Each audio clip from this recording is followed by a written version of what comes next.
Estoy en el libro de Juan, capítulo 5. Juan, capítulo 5. El miércoles pasado hablé de Lucas, capítulo 2, verso 14, y decía que Jesús señaló Dios o ha dado a Jesús para el levantamiento. La palabra clave del miércoles fue levantamiento. No lo hemos podido editar todavía porque viajamos, pero ya está saliendo del horno calentito entre hoy o mañana. Diga conmigo levantamiento. Y así dice el texto. Jesús fue puesto para levantamiento y para caída, pero para los que Él escogió para levantarlos. Si al de al lado, Él te va a levantar. Y hoy, en vez de levantamiento, tengo otra palabra llamada movimiento.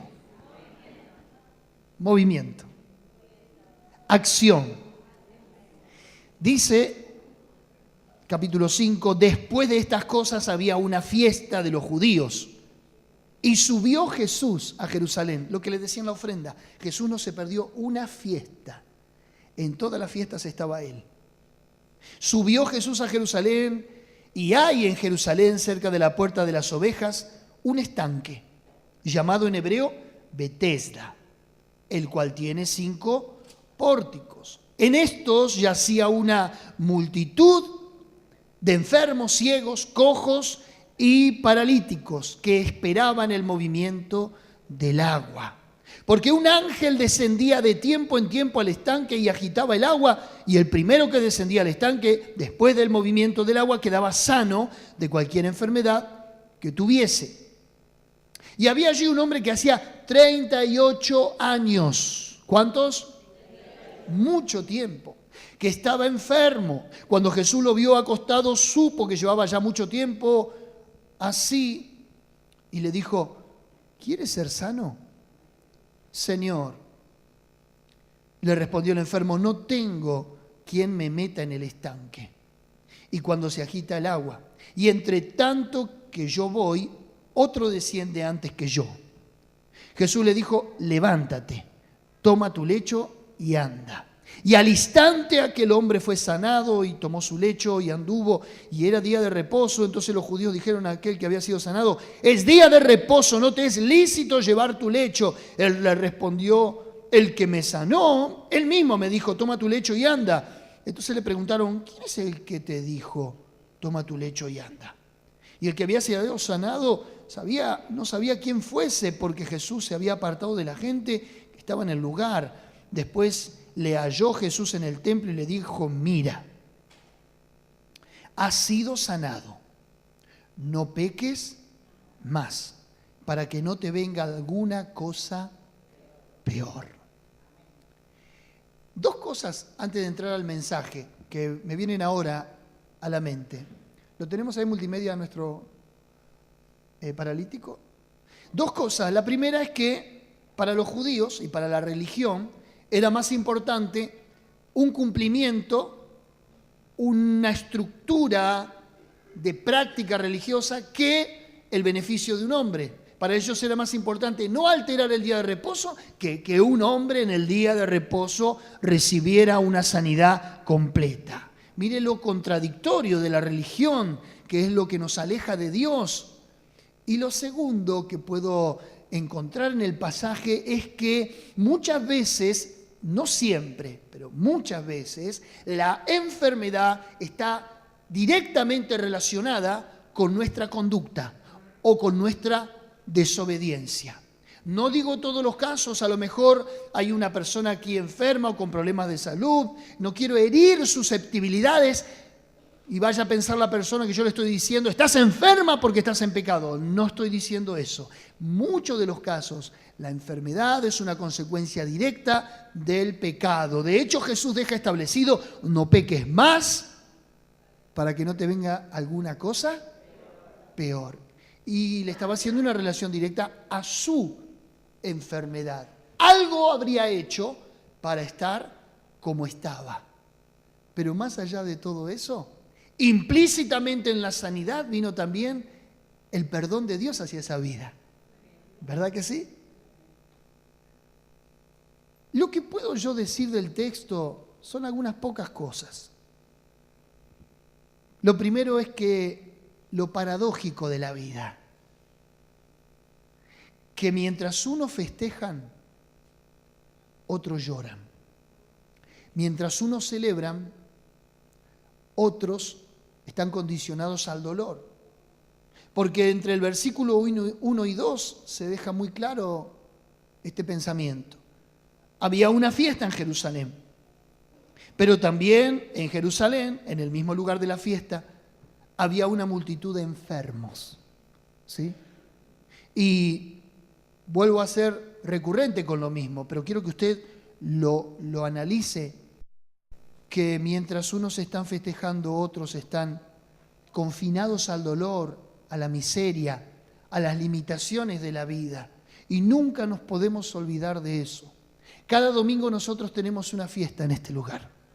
Cada domingo nosotros subimos a la presencia de Dios porque entendemos que en el Señor tenemos todo nuestro favor. Pero nunca se olvide que detrás de las cortinas del cántico, de la alabanza, de la risa y de la confesión positiva, cruzando ese umbral que todos los domingos por la mañana accedemos, hay cientos de miles de personas en un verdadero estanque espiritual de condicionamiento y de miseria.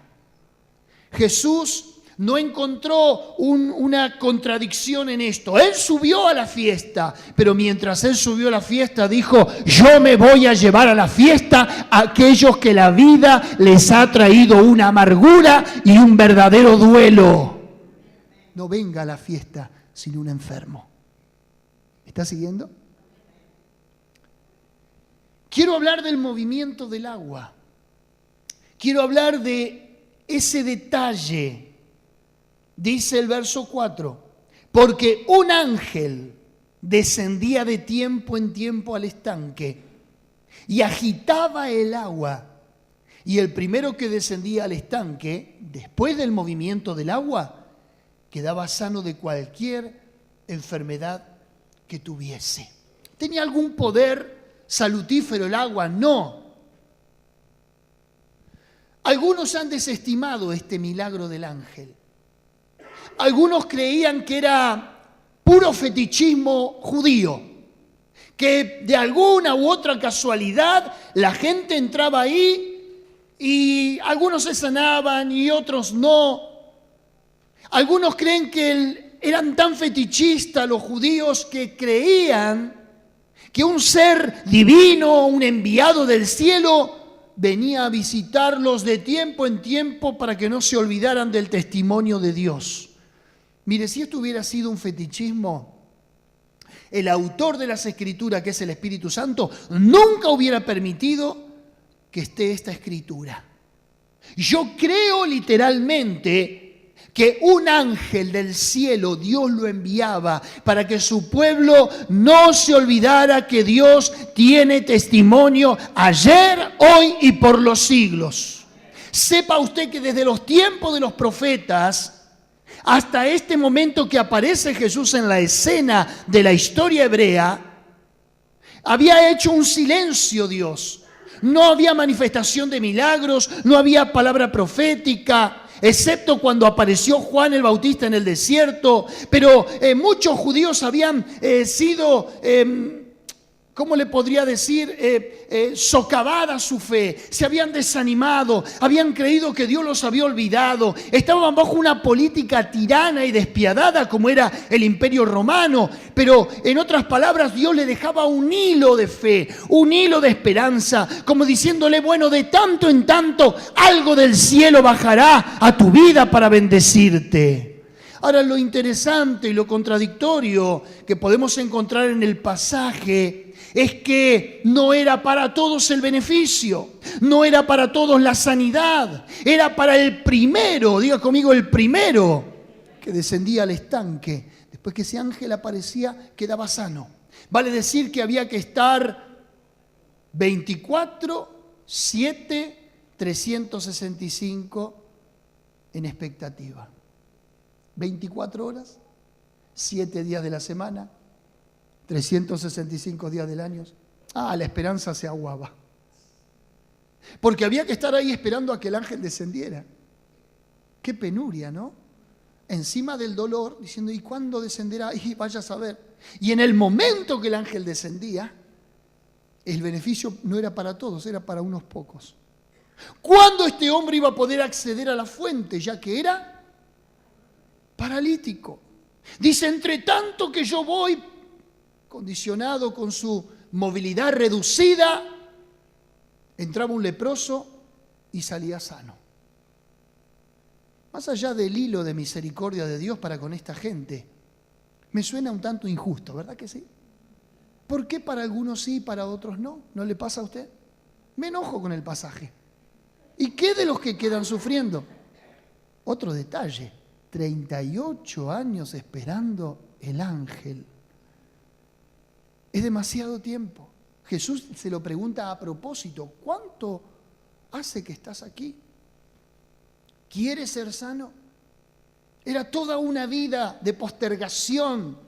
Era toda una vida de una expectativa frustrada, porque la expectativa estaba, pero cuando alguien salía primero que él, ella decía, bueno, otra vez será. Y a lo mejor estoy poniendo en boca tuya y mía estas palabras, otra vez será, otra vez será, otra vez será. Y aunque la vida todo el tiempo nos da chance y nos da revancha, estamos cansados de decir, otra vez será. ¿Cuántos dicen esto a diario? No era para mí. Y es como que uno se autoconsuela y se autoestimula hacia la derrota. Otra vez será. No, para los hijos de Dios no hay otra vez. Es esta o es nunca. Es increíble cómo alguien puede estar en la esperanza de que algo ocurra algún día y ojalá tenga suerte, y todas esas palabras que no son otra cosa que un consuelo de sonso, porque está ahí a la expectativa de que algo ocurra y sin embargo eso no ocurrirá nunca. La vida se pasa y la necesidad es el hoy. Pero me gusta la palabra movimiento, más allá de quién lo generara, o un ángel, o un pensamiento, una ilusión positiva de un movimiento, lo que fuera, ellos esperaban el movimiento. Y seguramente vos venís a la casa de Dios, a la iglesia, esperando que algo se mueva y que algo ocurra.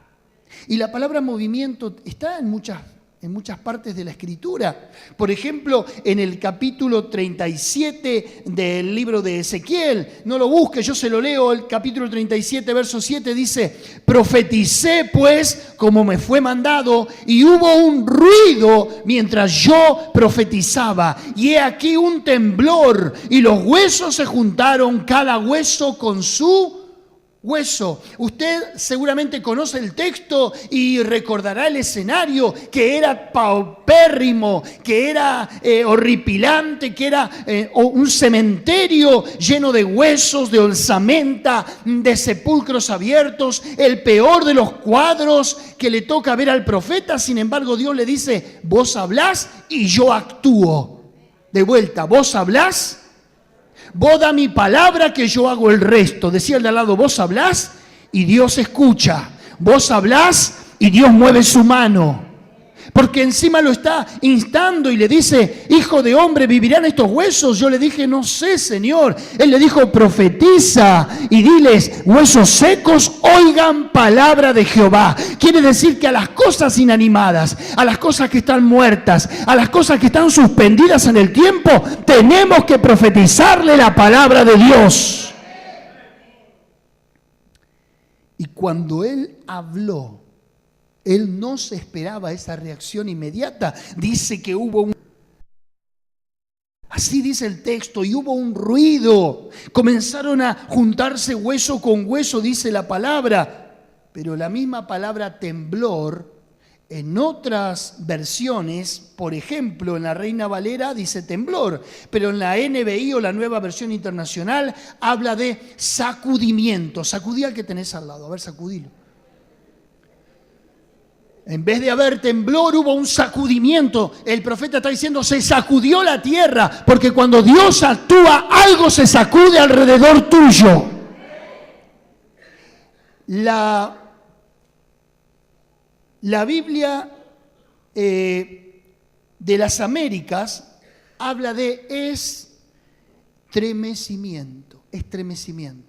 Algo se estremeció. También tiene una connotación directa con la palabra movimiento, cuando algo se estremece. La Biblia, Dios habla de un terremoto.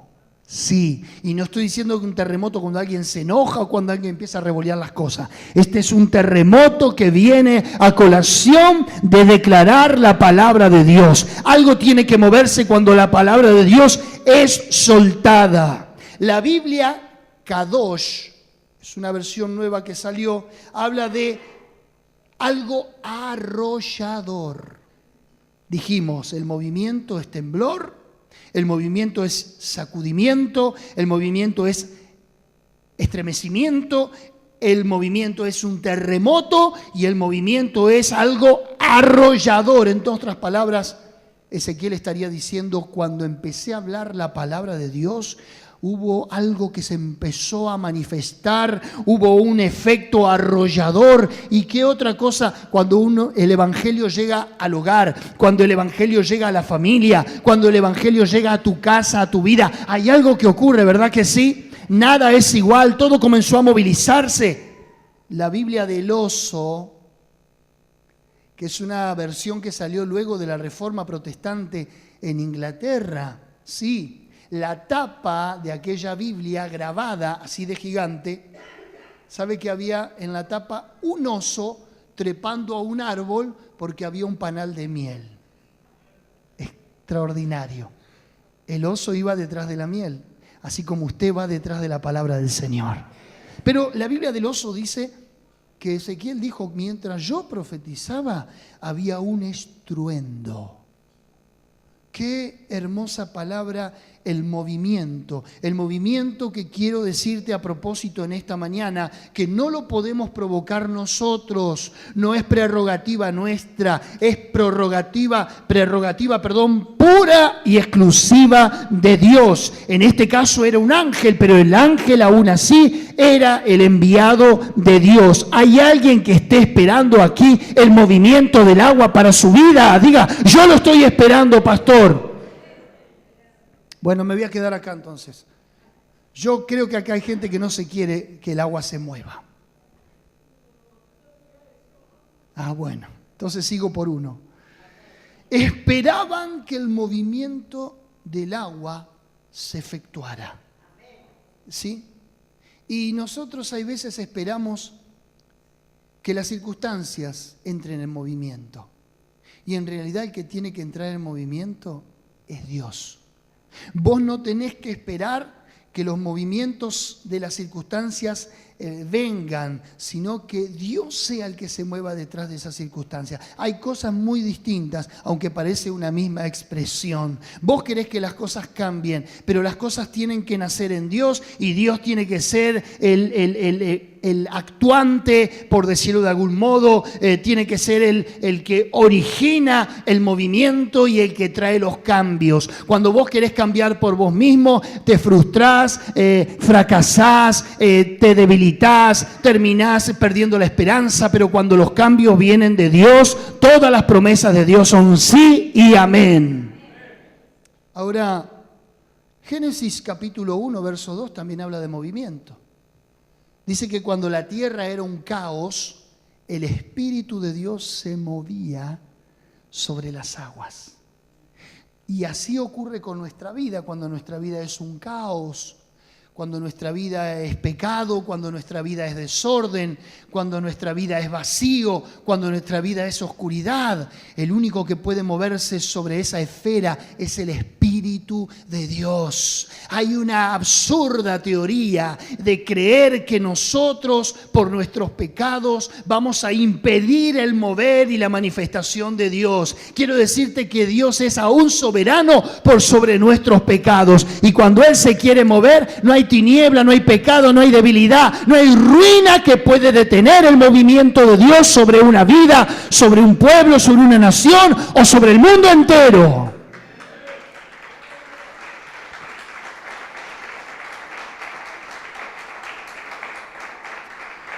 Nunca tus pecados lo van a sorprender a Dios. Por eso es que cuando, dice Romanos, abundó el pecado, sobreabundó la gracia. ¿Qué es para Dios el pecado?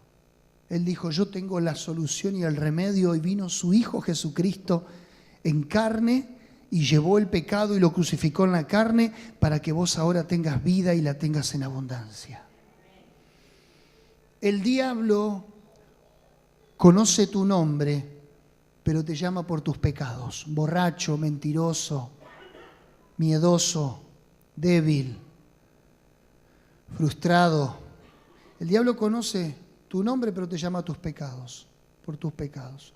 Dios conoce tus pecados, pero te llama por tu nombre. Ahora, mi parte en esto, ¿cuál es? Si el movimiento lo efectúa Dios, si a las aguas las mueve Dios, si los cambios vienen producidos por Dios, ¿cuál es mi parte? Parece una pregunta tan obvia. Verso 6. Cuando Jesús lo vio acostado y supo que llevaba ya mucho tiempo, le dijo, ¿quieres ser sano? Cualquiera irónicamente le diría, ¿a vos qué te parece?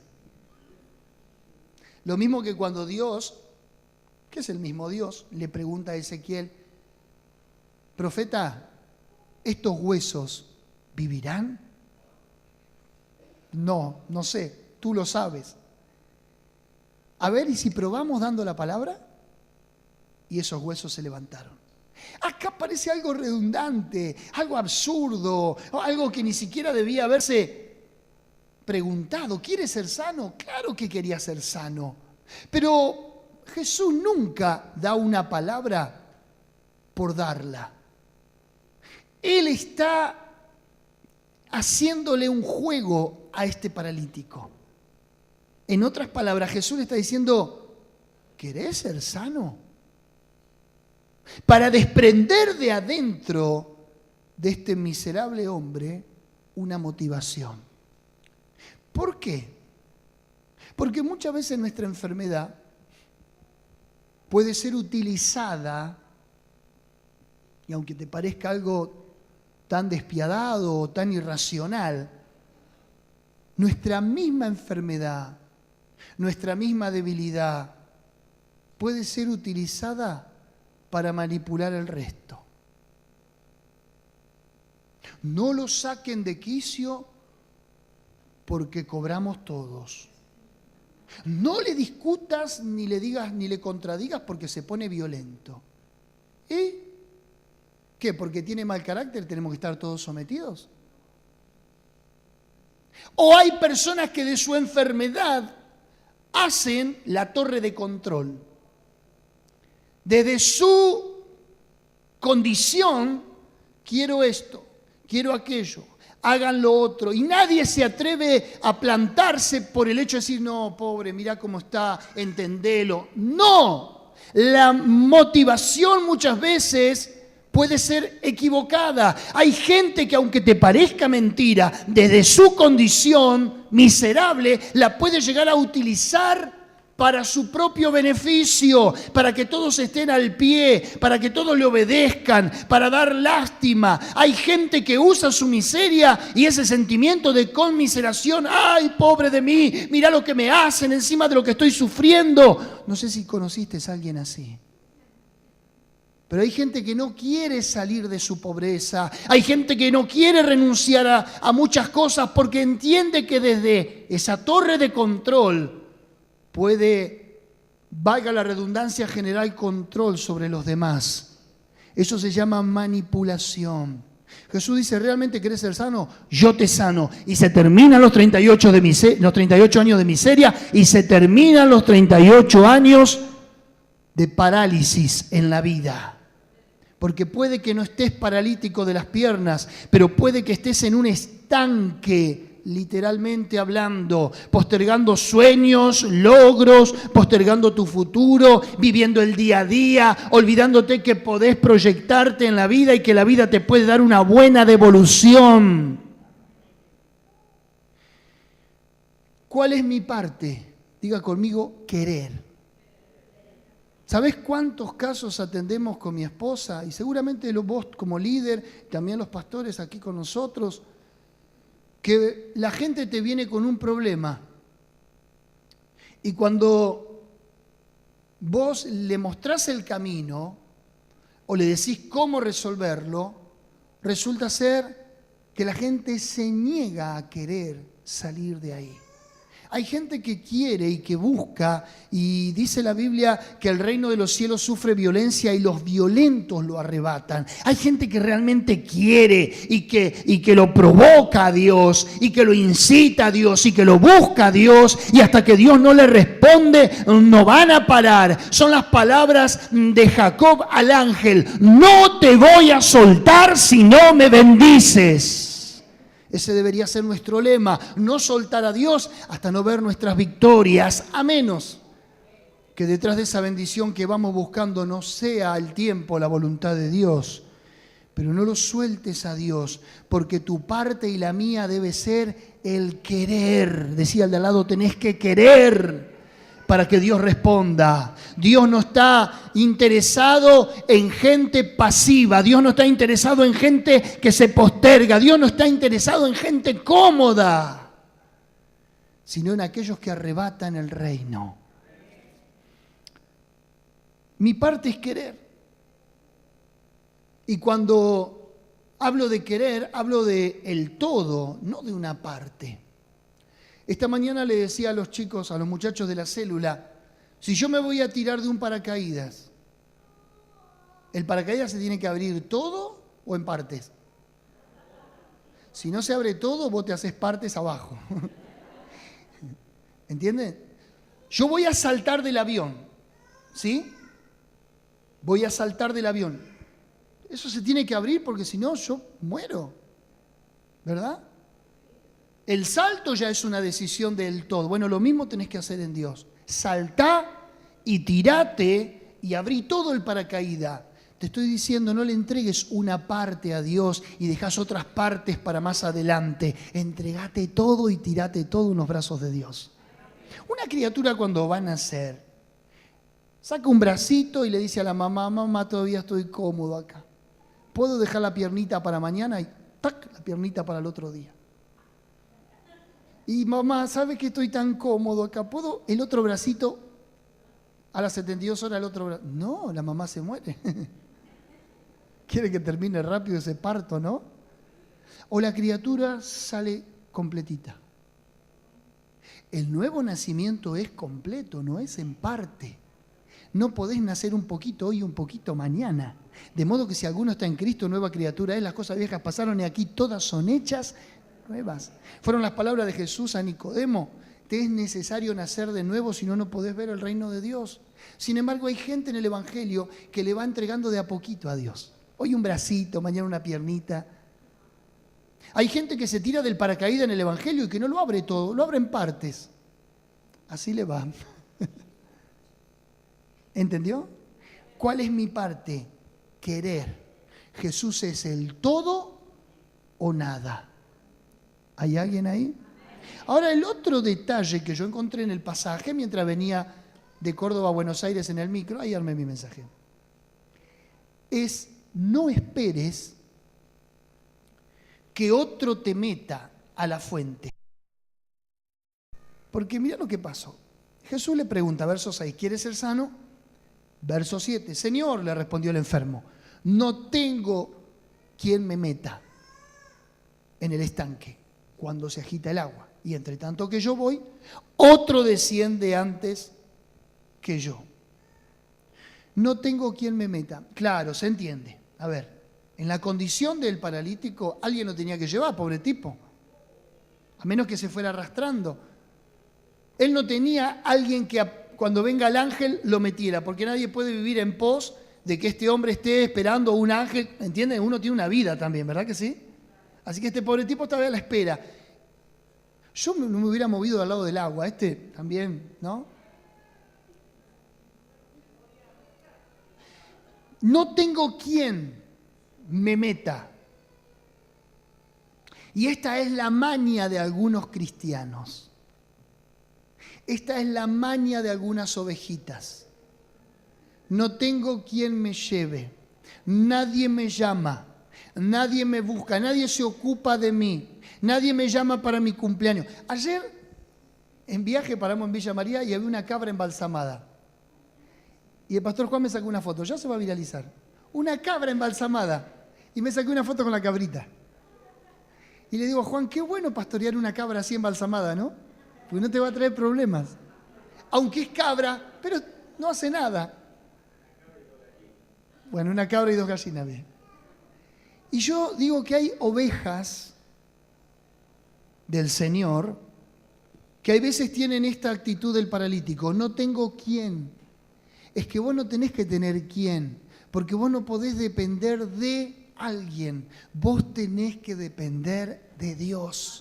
Y no es que estoy tirando en contra de mi trabajo porque yo necesito atender gente y vos necesitás ser pastoreado. Tampoco estoy diciendo la independencia y que vos no le respondas a nadie y que vos no te dejes pastorear por nadie. No estoy diciendo eso. Pero estoy diciendo que vos no podés depender de que otro te meta, de que otro te traiga el milagro, de que otro te bendiga, de que otro te haga la vida cristiana fácil, porque la vida cristiana es individual. Jesucristo dijo, el que quiere venir en pos de mí, tome su cruz cada día. Diga conmigo, su cruz. Mirá al de al lado y decirle, es tu cruz, cada día, y sígame. No tengo quien me meta. No te va a meter nadie. Acá te las tenés que arreglar solito, vos y el Señor. Voy cerrando con esto. Jesús está a la espera de una respuesta del paralítico, pero quiero que notes esto. Verso 4, volvemos para atrás un poquito. Porque un ángel, gracias a Dios por ese ángel, descendía de tiempo en tiempo. Cuando el ángel era enviado, porque un ángel está sujeto a la voluntad de Dios y en obediencia a Dios, pero de tiempo en tiempo, y eso a mí me aterra.